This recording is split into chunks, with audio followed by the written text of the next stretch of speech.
The year 2024 has been described as one of the most difficult years in the history of the country's labour force.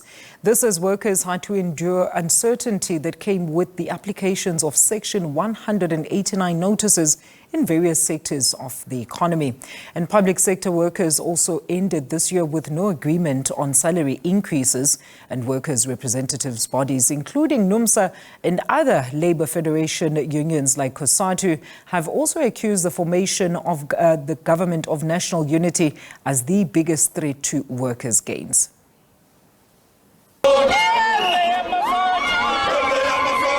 South Africa's labour force has described 2024 as the most difficult year for workers that have had to contend with an uncertain economy and threats to job security. The year also saw workers taken to the streets as a show of discontent. The National Union of Metal Workers of South Africa, NUMSA's Phakamile Tlhubima-Jola, says the Section 189 process was abused by employers, with some deliberately flouting the Labour Relations Act. We don't just negotiate wages, we negotiate conditions of work. So we negotiate to make sure that the workplaces are safe so that employers can't do as they please. And when employers go and undermine that by hiring undocumented foreign nationals, they are undermining that entire process. And we've seen a lot of that. We've seen a lot of arrogant employers actually acting on that. George collapse happened a couple of weeks before the elections, if I'm not mistaken. And what have been the penalties for those construction companies for what they've done? I mean, people died. The National Union of Mine Workers, NUM, marked 42 years in existence and has also found itself worried about a decline in union membership. The Union Secretary General Mpho Phakedi says despite the difficult labour market, the union managed to score some victories for workers in various sectors. We opened a year with an agreement that was something that we managed to close very early in the year. That is the agreement with Harmony. That is a 5-year agreement, that something that was beginning to be a new thing in the gold sector. You will appreciate that the metal sector is going under trouble, is going under difficult time, but under those circumstances, at least we have secured something that is over inflation for workers, an increase that is over inflation. We have done that also in other companies such as your Mary and Robert, where we think we have done well. You look at recently we have signed another agreement with Kopanang, that is one gold mine in Orkney. We are happy also that we have secured a better deal for workers. We got 900 for lowest levels, that will go 900 rand, that will go to their basic salaries. And we pushed to get over an inflation increase for miners, artisans and officials. But of course, there are things that we could have wanted, and there are things that are process issues.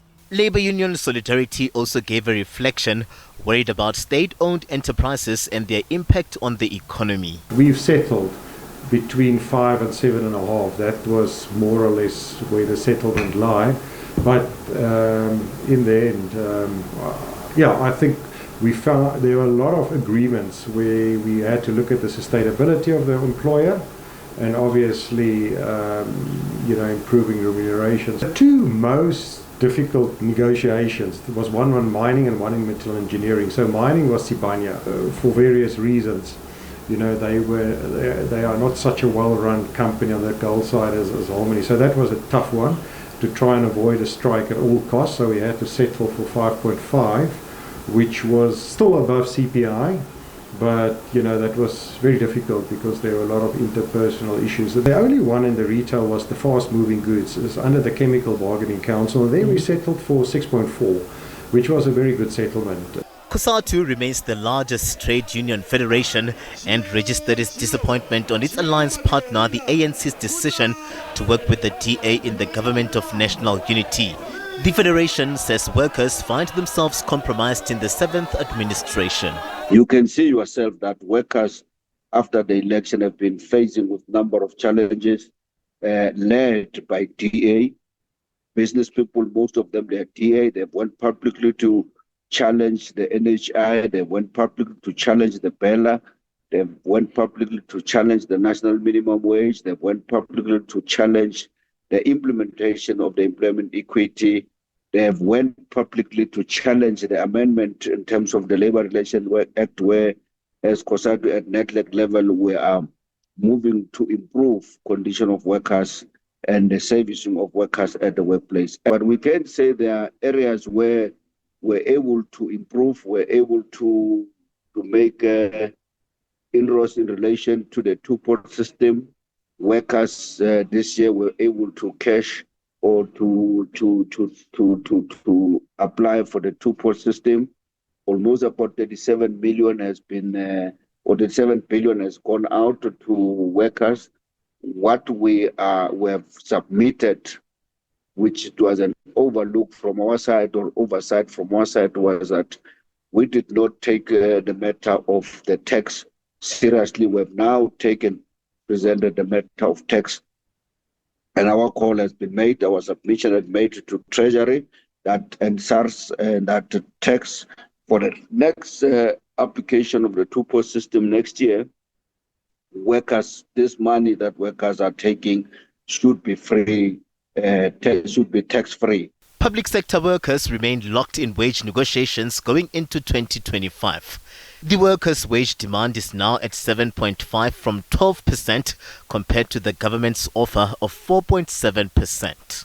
The workers say they are hoping for better conditions in 2025, with COSATU saying Apex will be better wages for public sector workers, a tax-free two-pot withdrawal, and a push to make it harder for employers to enforce retrenchment. Katlego Logodi, SABC News in Johannesburg.